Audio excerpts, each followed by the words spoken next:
Good afternoon. It's Friday, the 1st of June 2018, just after 1 o'clock. Welcome to UK Column News.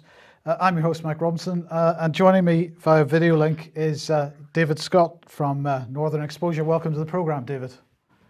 Hello from sunny Perth. Is it sunny? It's beautiful. Oh, that's good. I'm glad to hear that. It's a bit grey and dull here, but anyway, we live in Plymouth where it usually rains. So there you go. Look, we're going to start with some international news and lots going on in Eastern Europe. David, this is Defence News. The headline is US Army flows French tanks and troops into Europe. This is raising major protest in Europe at the moment. The reason for it is Operation Atlantic Resolve, which is, of course, the US Department of Defense's continued commitment to European security.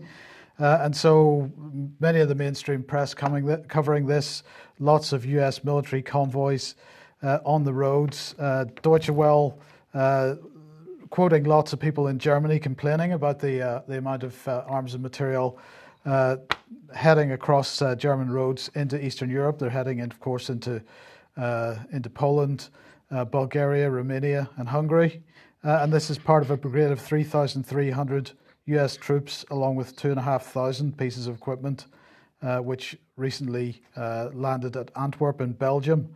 And if I believe, David, what's going on here, part of this exercise, we've been talking over the last period of time about the potential for a sort of Schengen-style agreement for as part of the EU military unification situation, they're clearly experimenting with how they can move arms men and material to right close up to the Russian border. So once again, we're poking a stick at the bear and expecting that the bear won't bite back.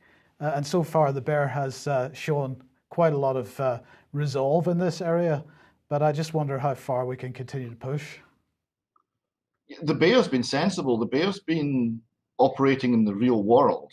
I have very little idea what the Western government's game is. I was pointed towards an article in this area by Alex Thompson. This is from the Marine Times, your Marine Corps, and it reads, "In preparation for a looming fight with Russia." What? In preparation for a looming fight with Russia, for the first time, the Corps temporarily moved some of its M1A1 Abrams tanks holed up in secret caves in Norway to Finland. So if you're Russian, you're now looking at the massing of tanks from Finland to Romania. What, does this remind you of anything? Operation Barbarossa, anybody? I think this has been Brian's point, indeed. And just to quote from Deutsche Welle, Diana Gulz said, "We didn't want them to just pass by without any opposition." So there have been people in Germany out on the streets on this. We think this isn't a good time for the relocation of troops to the border between Poland and Russia. There needs to be a diplomatic path, not just saber rattling. Our illustrious leaders seem to be becoming more unhinged on a daily basis. Yes, this article from the Marine Times goes on. The Corps has been storing equipment in this network of caves since the 1990s in preparation for a potential heavyweight bout with Russia. This is lunatic. I mean, in 1990s, there was the only reason that you would be storing things for a potential heavyweight bout for Russia in the 1990s is if you had been on the wrong medication. I mean, there was no sign. Well, no, actually, more seriously, if your view was what we want is world domination and Russia's the only power that might yet re-arise to challenge that, therefore we'll start planning for the attack now. And if that's the case, again, what's the Russian view of this? The Russian view of this has to be this is a threat. This is a real existential threat. And they have to be considering countermeasures. And the only thing that so far kept it sensible is that their standard of calculation in this area has been quite good. Yes, indeed. Okay, well, look, let's move on to Italy. And I've chosen France 24 here.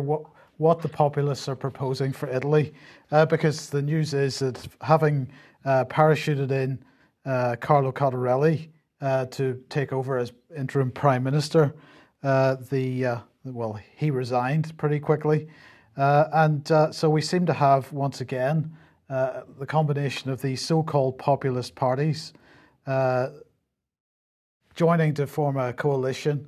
They've simply reorganized the staff positions that they had originally planned, the ones that were considered unacceptable. And the economist Paolo Savona, who was, of course, the particular aspect of this that was unacceptable, has been moved to European Affairs Minister instead of being an economy minister. So he's still going to be in the cabinet, and they're still going to pursue Glass-Steagall style separation of commercial and merchant banks, and they're still going to pursue the idea of national banks. So setting aside what we might think about that, that is clearly what has concerned the Eurozone in particular. This is massive backtracking, David, because their plan to stick in an ex-IMF banker hasn't worked. It hasn't, has it? This is almost like the 1970s again, when every day there would be a new Italian government. Yes, the IMF didn't work. And did I hear you right that the chap who wasn't acceptable as finance minister because he said that the EU was Third Reich policy in a new form has been made European minister? That's beautiful. I think it was a perfect example of the ultimate irony, really, isn't it? Yeah. So here we have another crisis in Europe. We have underpinning this a horrendous level of debt that drives everything. We have underpinning it the need to surrender your sovereignty to the corrupt banking system because of the aforementioned unsustainable level of debt. And you see it's imperfect. It's often makes its own mistakes, but you see a public backlash. You see the public saying, well, actually, explain to me again why we need to be slaves to the banking system. That doesn't seem to be the right way around. Yeah.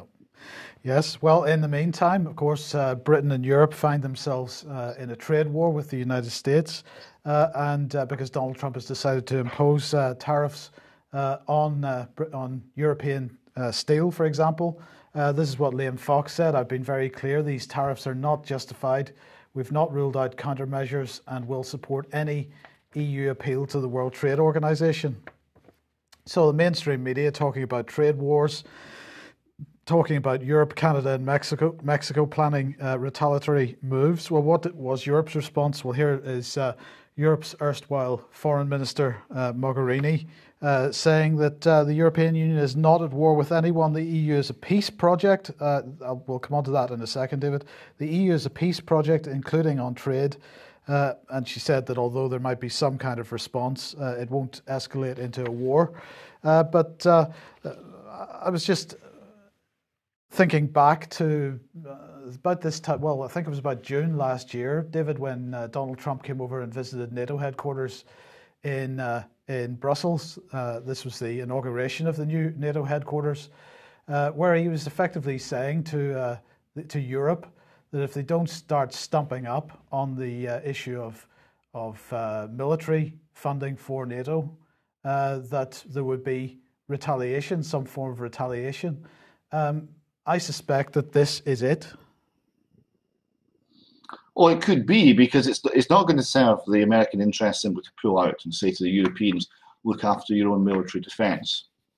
Because clearly there's an agenda here which involves confronting Russia, and we are between America and Russia, so we are involved. So yes, it could well be. Why else would we suddenly have these punitive tariffs and trade barriers? There is an element where Trump was elected to make America great again, and America was made great behind a huge tariff wall. During the time when Britain was the free trading nation, America kept British free trade out and protected its own less efficient industries while they grew. And those tariff walls basically stayed in place more or less the whole time. So it is a long-standing American tradition to have this sort of trade war mentality, and I think it plays quite well with the American public. In part, doesn't necessarily make anyone richer. Certainly makes the world a more dangerous place. But to go so full gun ho on tariffs as this, it does look like there's something other than American jobs at play. It does suggest that it's sending a message. It was reassuring, however, to see that Justin Trudeau, the Prime Minister of Canada, had responded robustly with tariffs on toilet paper. So that's that's quite appropriate. Well, in the meantime, we've been talking about banking and economy and so on. Poor old Deutsche Bank continues to suffer. The Federal Reserve Bank, ironically enough, has decided to downgrade Deutsche Bank. It said that it is now in a troubled condition, particularly in the United States. And the Daily Star here, Lebanese outlet, saying that this is a rare censure for a major financial institution that has contributed to constraints on its operations, according to people familiar with the matter. The troubled condition status, one of the lowest designations employed by the Fed, has influenced the bank's moves to reduce risk-taking in areas including trading and lending to customers. It's not too long, David, since Deutsche Bank said that it was going to get out of speculative business and try to focus on core business. But clearly it's in such a bad state at the moment that even the Federal Reserve Bank has had to recognise that. Yes, and they're facing charges in Australia as being part of a criminal cartel. So yes, you look at Deutsche Bank, and whenever you look at the figures and you look at the charts, I for one hear a faint but unmistakable rendition of My Way in the background. I think the end is near. The end is near indeed. Well, let's come on into Britain then and the Bank of England, because there's been a bit of a reshuffle in the Court of Directors. Now, the Bank of England is of course, notionally nationalised, but not wholly so. It serves a national purpose, according to the Treasury, in the sense that it sets monetary policy and interest rates and so on, and it has independence for that. But it has a wholesale banking aspect to it as well, which is purely commercial. And the Court of Directors is responsible for that part of it. So they have appointed Bradley Freed as chair of the Court of Directors of the Bank of England with effect from the 1st of July. He'll replace Sir Anthony Habgood, who's been the chair since 2014. But there's some other interesting replacements as well. We'll come on to those in a second. Mark Carnage was delighted with this new appointment. He said, "I'm delighted that Brad Freed has agreed to take on this vital and demanding role for the bank. He will build on the strong foundations established by Anthony Habgood over the past 4 years. Anthony overhauled the bank's governance and improved the workings and transparency of the court, leaving behind him a body that is well positioned to guide the bank for years to come." Yes. Okay. Well, so who else has been appointed to the court? Well, the one name that stuck out was Diana Harding, Dido Harding, as she's known, currently a non-executive director of the Court of Directors, chair of the bank's Remuneration Committee, and sits in the House of Lords as a Conservative peer. Okay. So in their declarations of interests, she declared that, first of all, none of them, they all declared that they had not engaged in any political activity in the last 5 years, although she has sat in the House of Lords with a Conservative whip. So you can make of that what you will.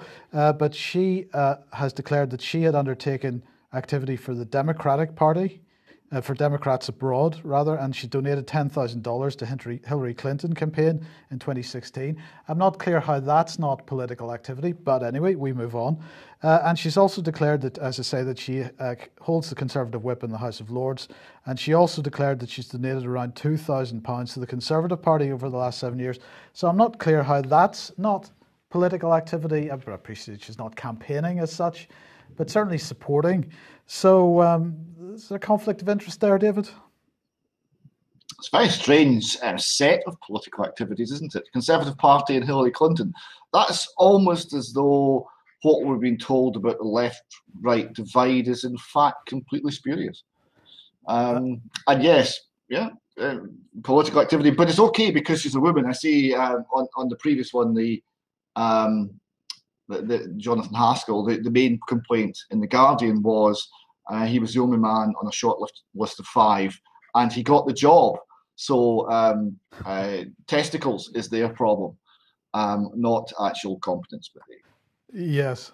Well, they did actually publish. I didn't include that in my notes here, but they did actually publish the proportions of male to female on the court, because they're clearly sensitive about this issue. Now, apparently, we're putting education at the heart of youth custody in the UK. So this is a little section on justice. The Minister of Justice saying we're putting education at the heart of youth custody, and Justice Minister Dr. Philip Lee said secure schools will focus on the root cause of offending by intervening early to help break the cycle of offending, making our streets safer and diverting young people away from a life of crime. That's apparently what's going on, but that's what they say is going on. What's actually going on here? So this is a new specialist schools, apparently, which are going to put tailored education and healthcare at the heart of youth justice, and they're going to be specialist leaders and staff given the flexibility to shape the curriculum to address offending behaviour and support rehabilitation. But as we get down through the details of this, we discover that, of course, what we're actually looking at is a privatisation of youth justice, youth remedial care, whatever you want to call it. Secure schools will be run by Secure School Academy Trusts. They'll be governed and run under the same legislation as children's homes and academies. So that should make us all feel good. And the government is developing, apparently, a specific inspection regime to robustly monitor the performance of secure schools. They're going to have secure schools to accommodate both girls and boys between the ages of 12 and 17. Really, I can't see what could possibly go wrong with this.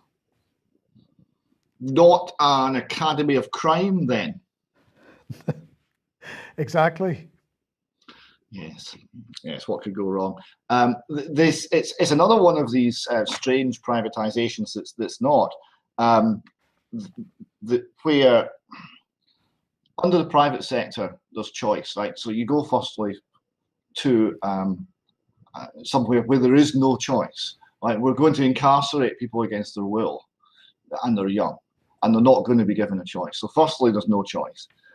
Secondly, they don't get to choose which school they go to. No, they'll be assigned, and then we're going to obviously pay for this with taxpayers' money. There's no choice there either. But it's okay because we'll have some sort of government oversight. So rather than a system where there was a state-controlled system, which was state-run, and there was some degree of understandable political oversight, very imperfect. You've got something where the state is no longer responsible because it's a private sector and the private sector's oversight body.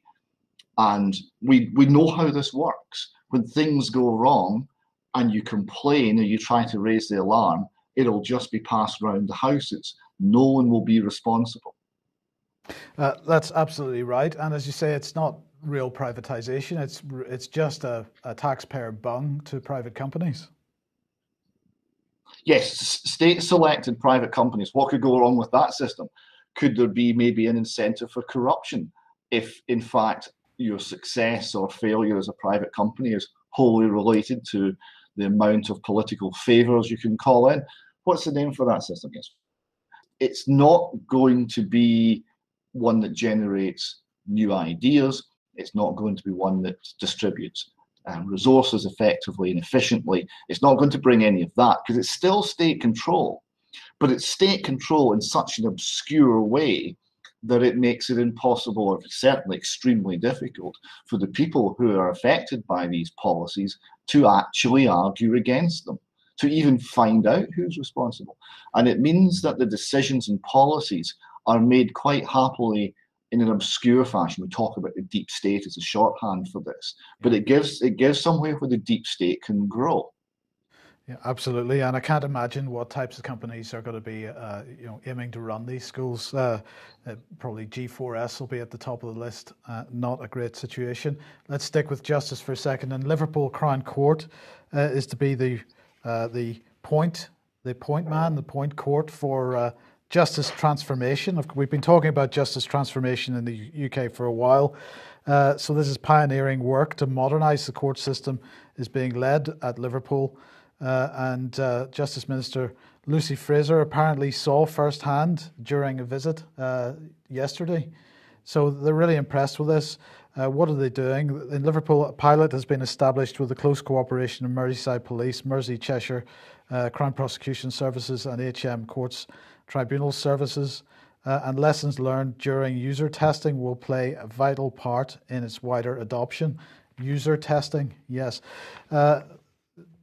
So Minister Frazer, this is what we're calling them now, Minister Frazer, spent the day at Liverpool Magistrates and Crown Court as well as the Civil and Family Court, where she met court staff and judiciary.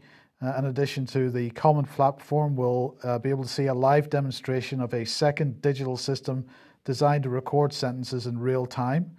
And this is following 18,000 courses a week uploaded to the using digital markup that went live at every magistrates court in England and Wales in May, and allows a legal advisor to immediately record the outcome of a hearing, ensuring apparently what's being described as swift justice. Yes, this eliminates the need for a lengthy paper process and means results can be shared immediately with the CPS and police, thereby freeing up staff to concentrate on more important matters. Now, I think one of the things that concerns me most about this moving towards a fully paperless justice system, David, is that over the last number of years, we've seen situations time and time again where, for example, property has been seized, a house has been repossessed on the basis of what appears to be bogus paperwork, i.e. They haven't followed the civil procedure rules, they haven't created the proper paperwork because really it's been too expensive to create that paperwork. Warrants, possession orders haven't been sealed or signed or dated. And now we're moving to this entirely paperless situation where some bailiff is going to rock up to your house with an iPad and say, well, here's the warrant. And in fact, you've got as an individual outside your property while somebody is trying to repossess it, you've got no way of verifying whether what that bailiff has actually gone through a proper court process.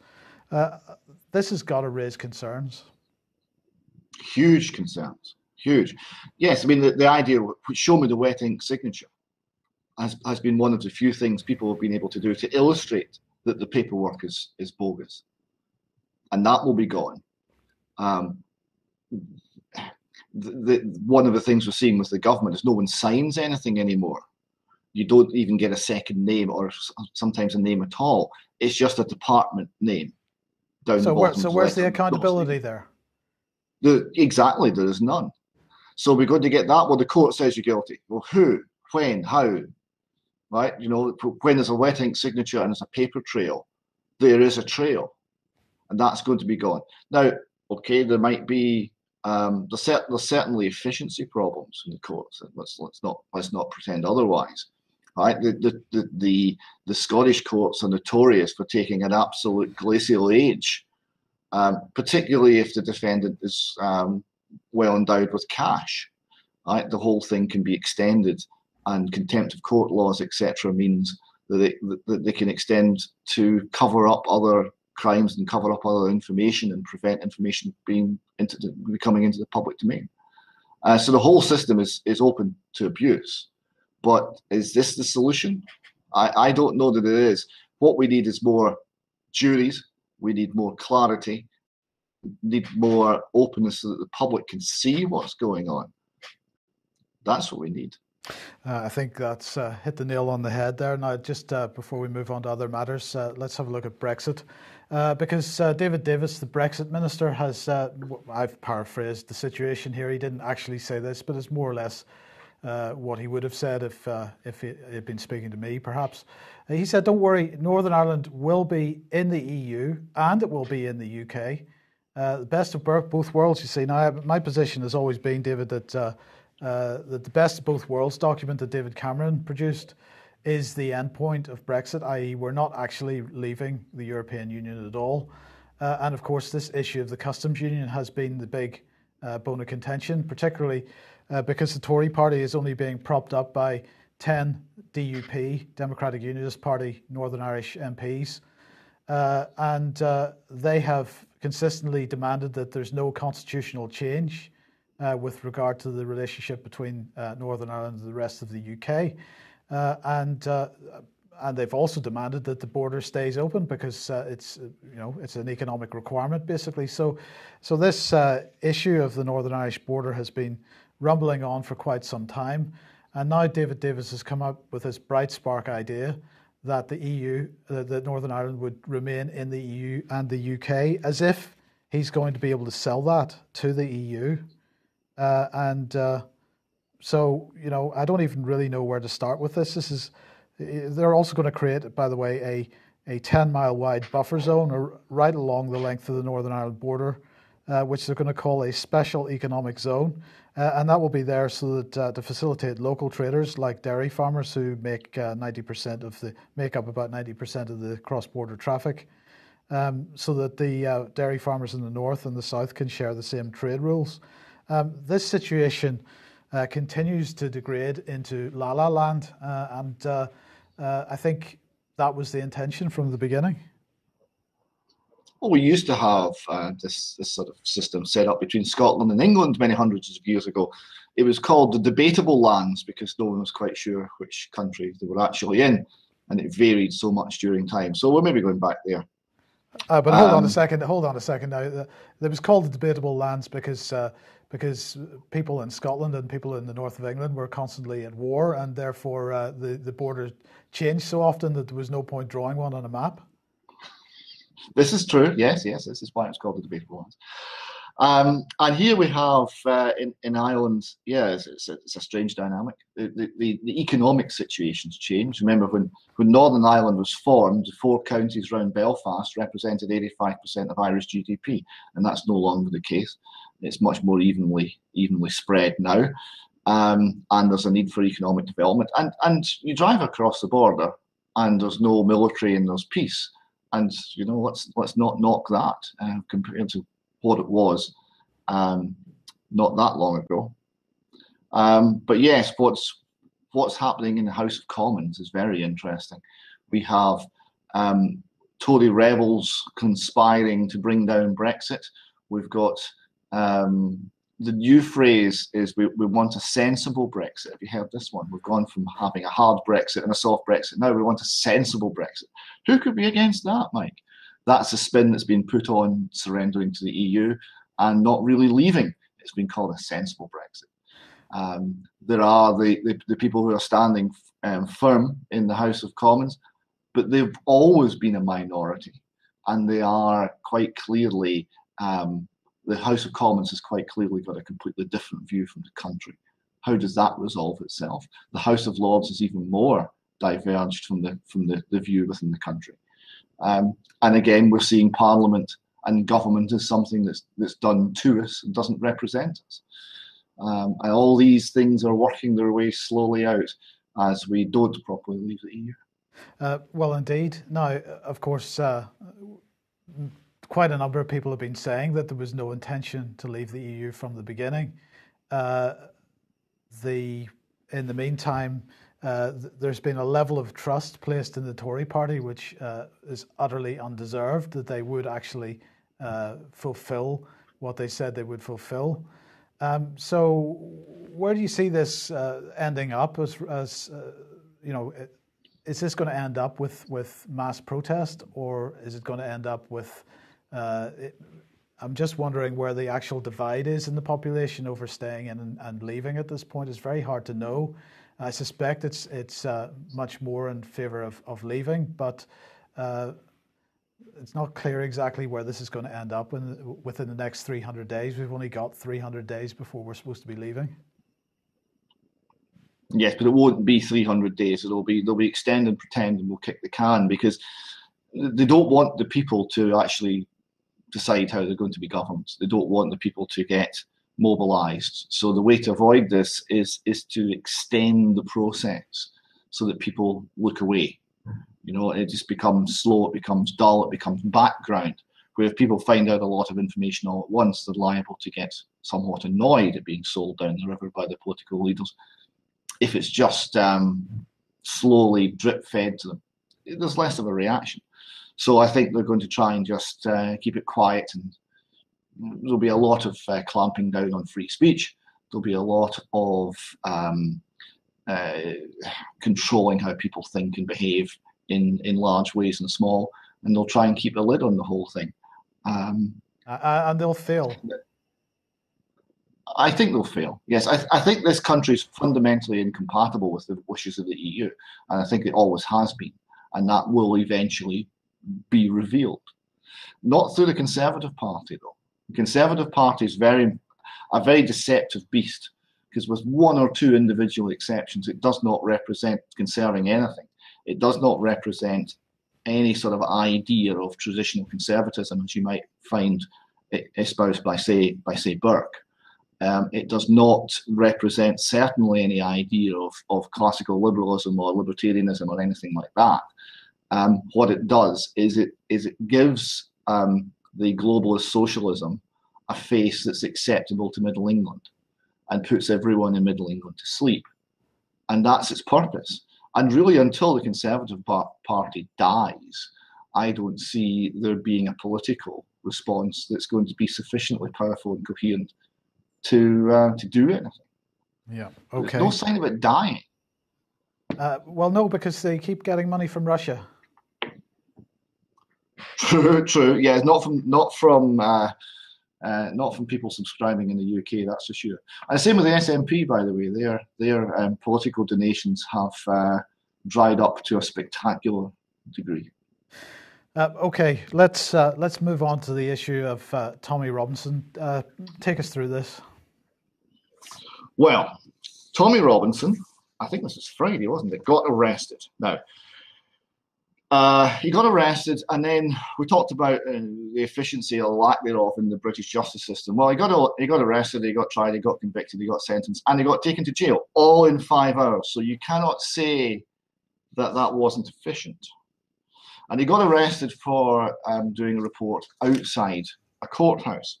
Now, I'm not absolutely clear on all the technicalities of this, because it's not been particularly well reported in the press. Initially, not at all. We'll come on to that.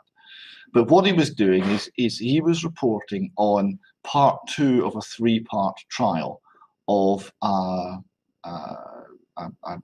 gang, a Muslim gang, accused of raping girls in the Hull area. Now, there's a whole large number of accused, and the trial's been split into 3 parts. So what seems to have been the case is, because it's been split into 3 parts, unusual reporting restrictions were placed on the trial so that the outcome of part 1, if that was fully reported in the press, would not prejudice the trial in the 2nd and 3rd parts, because the number of defendants was so large, it couldn't be done in one trial.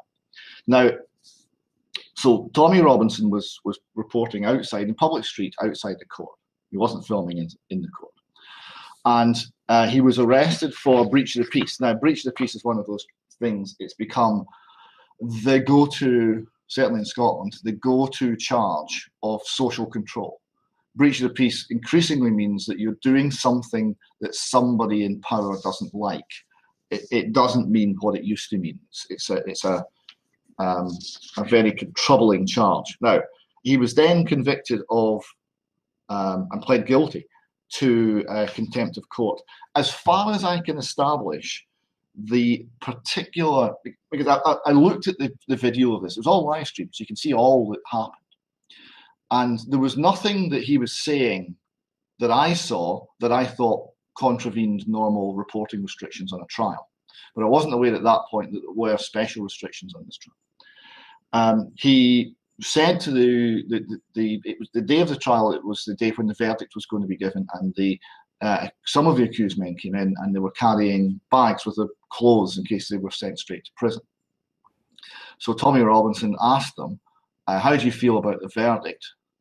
And received in return a tirade of foul-mouthed abuse. So that was really the only interaction with anyone who had anything to do with the trial.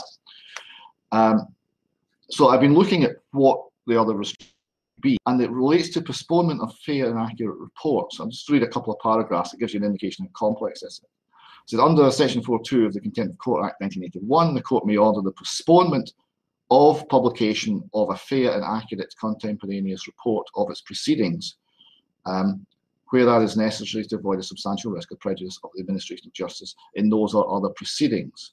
It is now clear that the court has no inherent or common law power to postpone the publication of a report or of proceedings conducted in open court.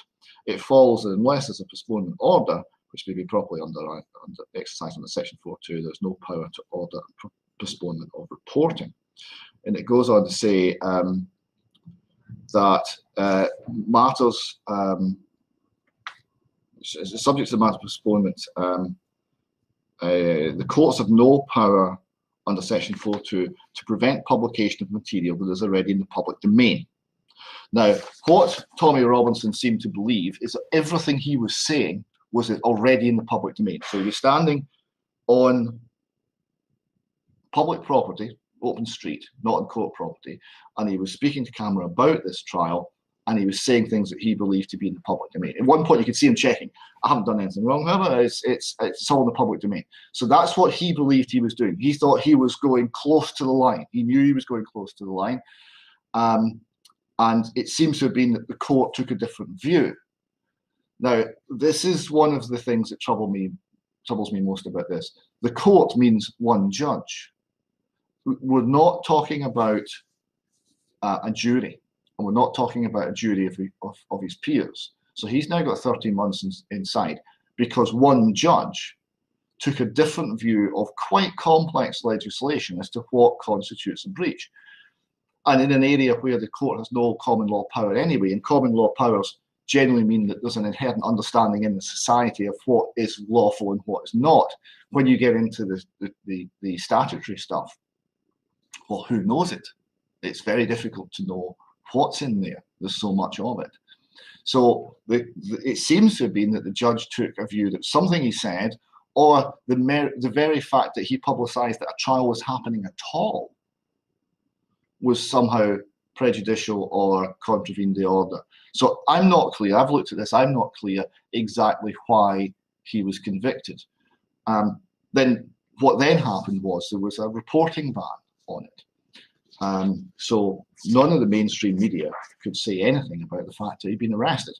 Now, in these days of the internet, that did not work, because what that did is it cleared the pitch for the alternative media, which worldwide was looking at this, to come in and say what they thought about the British justice system. The British justice system was being widely condemned as being an instrument of authoritarianism, an instrument of control, an instrument of tyranny, and not a safeguard of justice. So after a weekend and Monday of this narrative, it was decided to unleash the BBC and the Guardian to fight the government's case, because that's what they do. And the reporting restrictions on the Tommy Robinson case were lifted. Now, there's been a lot of public support. You see this next slide here. This is the petition. I photoshopped this morning. So we're well over 500,000 people have signed this petition wanting Tommy Robinson to be freed. So there's clearly a great deal of support. Now, can I just clarify, just correct you on one thing? I think you said you photoshopped this morning. I think what you meant was screenshotted this morning, because clearly it's not photoshopped. Sorry, I beg your pardon. I screenshotted it. I think it's important to clarify that.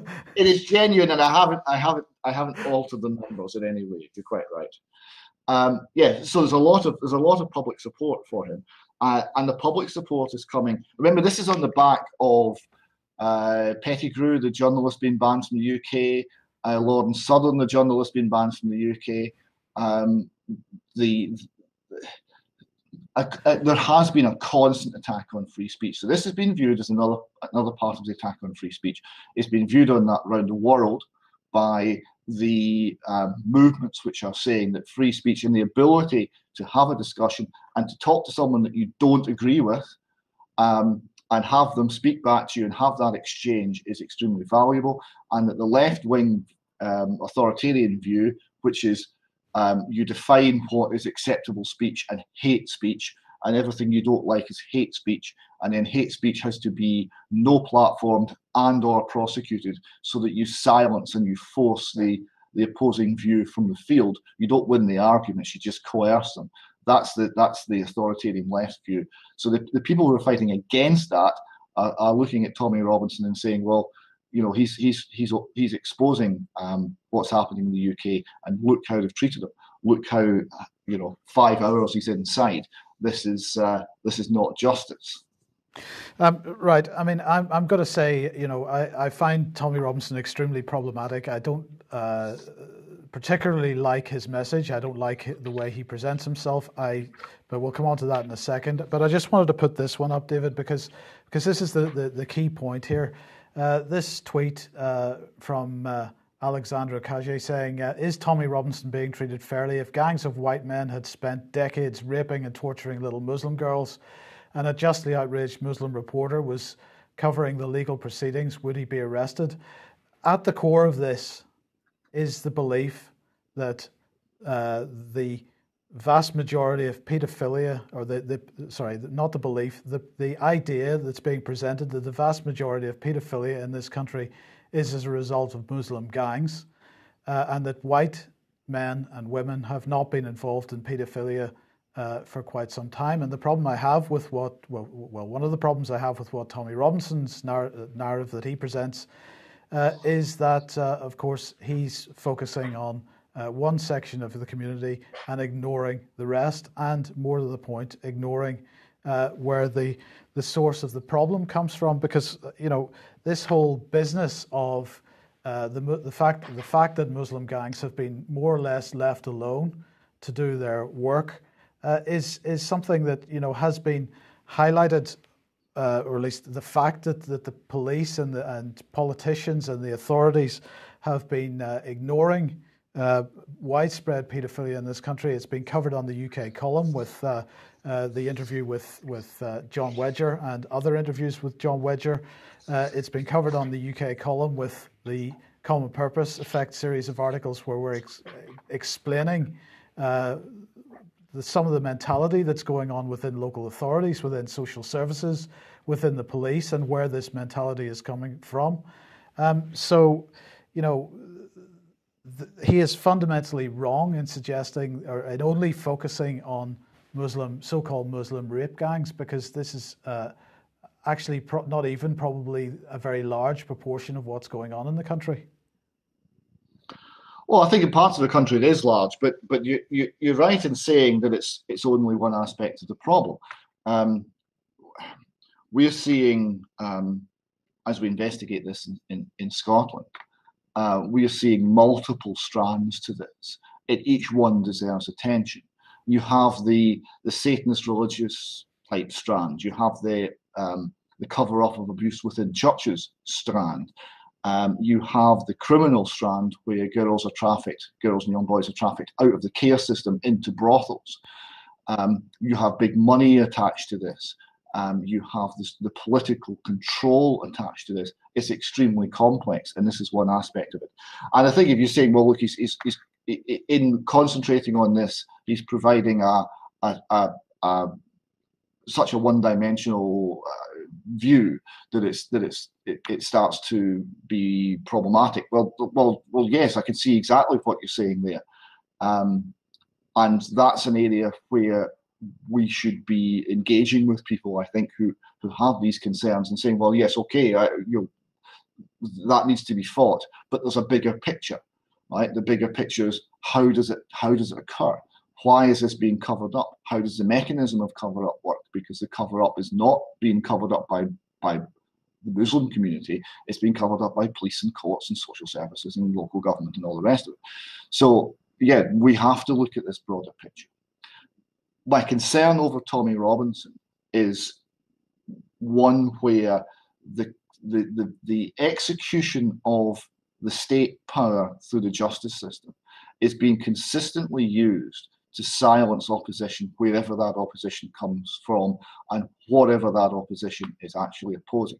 So I see a parallel between the way that Tommy Robinson's been treated here and in the past, and the way that Melanie Shaw. Now, Melanie Shaw's not anything to do with Muslim grooming gangs. She's to do with white abuse rings led by very senior politicians, right? And there's not a bit of melanin anyway, and it's nothing to do with Islam, and it's nothing to do, but the abuse is the same.